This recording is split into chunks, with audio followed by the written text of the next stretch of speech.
Asylum সিকারদের সারা দেশে ছড়িয়ে দিতে চায় কানাডা।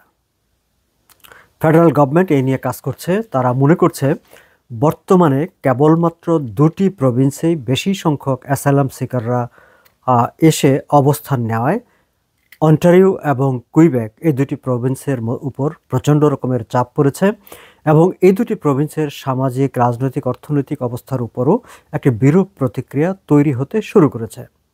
ফলে ফেডারেল গভর্নমেন্ট প্রভিন্সিয়াল গভর্নমেন্টের প্রতিনিধিদের সঙ্গে আলাপ আলোচনার প্রেক্ষিতে একটি ফর্মুলা বের করেছে এবং সেই ফর্মুলা হচ্ছে তারা অ্যাসাইলাম ক্লেমেন্টদের বিভিন্ন প্রভিন্সে ভাগ করে দেওয়া, এবং সেই ভাগ করে দেওয়া হবে প্রত্যেকটা প্রভিন্সের জন্য কোটা করে দেওয়া হবে যে কোন প্রভিন্স কী পরিমাণ অ্যাসাইলাম ক্লেমেন্ট অ্যাকসেপ্ট করতে পারবে, কিংবা কোন প্রভিন্সকে কী পরিমাণ অ্যাসাইলাম ক্লেমেন্ট অ্যাকসেপ্ট করতে হবে, জায়গা দিতে হবে, এবং সেটি করা হবে based on the proportion of population.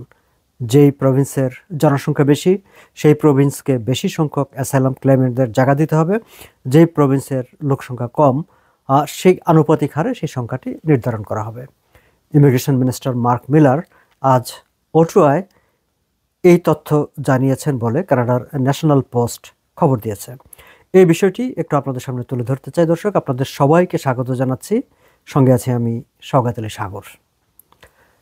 আপনারা জানেন যে কানাডার পপুলেশন নিয়ে, ইকোনমি, হাউজিং, পপুলেশন, ভিজিটর ভিসায় আসা লোক, অ্যাসাইলাম ক্লেমেন্ট, ইন্টারন্যাশনাল স্টুডেন্ট, এগুলো কানাডার রাজনীতির একটা হট টপিকে পরিণত হয়েছে প্রায় গত কয়েক বছর ধরেই।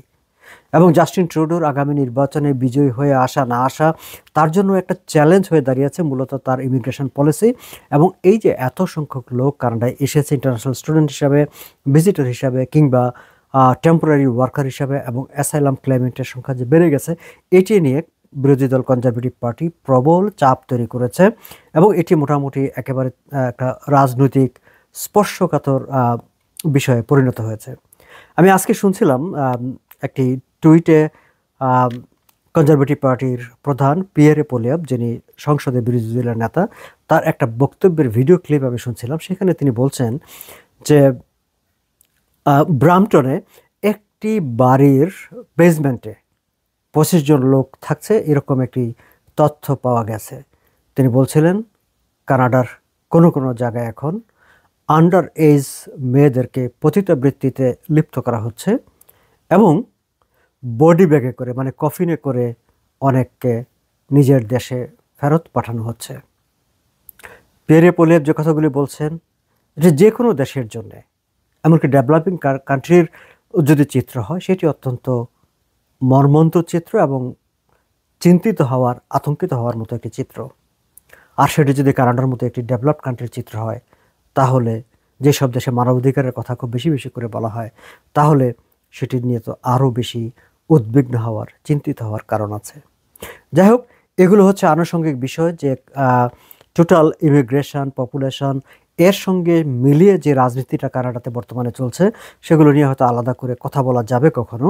আমি আজকে শুধু এই তথ্যটি আপনাদের সঙ্গে শেয়ার করতে চাই যে এখন ফেডারেল গভর্নমেন্ট ভাবছে যে তারা অ্যাসাইলাম ক্লেমেন্টদেরকে সারা দেশে ছড়িয়ে দেবে। আপনারা জানেন, আমি এর আগে বিভিন্ন ভিডিওতে আলোচনা করেছি যে কুইবেক তারা মানে একাধিকবার জাস্টিন ট্রুডোকে, প্রাইম মিনিস্টার জাস্টিন ট্রুডোকে চিঠি লিখে তারা জানিয়েছেন যে কুইবেকে এত বেশি সংখ্যক অ্যাসাইলাম ক্লেমেন্ট সেখানে এসছে যে তারা আর তাদেরকে মানে অ্যাফোর্ড করতে পারছে না। তারা একবার চেয়েছে যে মানে তারা কি পরিমাণ টোটাল ইমিগ্রেশনের পাওয়ারটা তারা চেয়েছে নিজেদের কাছে, আবার কখনো কখনো বলেছে যে না, তাদেরকে আলাদা করে ফান্ডিং দিতে হবে। আপনাদের নিশ্চয়ই খেয়াল আছে যে টরন্টোর মেয়র অলিভিয়া চৌ, তিনিও একবার বলেছিলেন যে তাকে যদি আলাদা করে, মানে অ্যাসাইলাম ক্লেমেন্টদের জন্য যদি আলাদা করে ফেডারেল গভর্নমেন্ট ফান্ডিং না দেয়, তাহলে তিনি প্রপার্টি ট্যাক্স বাড়িয়ে দেবেন। যাই হোক,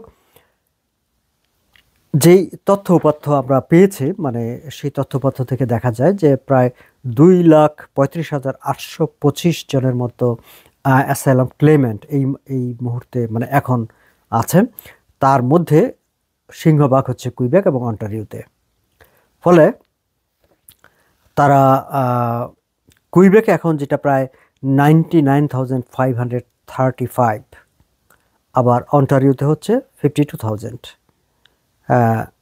এরকম একটা ফিগার মানে যেই বৈঠকটি হয়েছে এবং যে বৈঠক থেকে বের হয়ে ইমিগ্রেশন মিনিস্টার মার্ক মিলার এই তথ্যটি জানিয়েছেন। সেই বৈঠকে যে ডকুমেন্টটি পেশ করা হয়েছে আলোচনার জন্য, সেখানে এই নাম্বারগুলো বলা হয়েছে এবং সেই ডকুমেন্টে বলা হয়েছে যে নতুন যদি কোটা ভিত্তিক করে দেওয়া হয় যে কোন প্রভিন্স কী পরিমাণ অ্যাসাইলাম ক্লেইমেন্ট তারা অ্যাকসেপ্ট করতে পারবে, সেইটি যদি কোটা ভিত্তিক করে দেয় তাহলে আলবার্টাতে 28,000, ব্রিটিশ কলাম্বিয়াতে 32,500 এবং নোভাস্কোশিয়াতে 4,952 জন মানে অ্যাসাইলাম ক্লেইমেন্ট তারা অ্যাকসেপ্ট করবে বা তাদেরকে এই সংখ্যাটা অ্যাকসেপ্ট করতে হবে।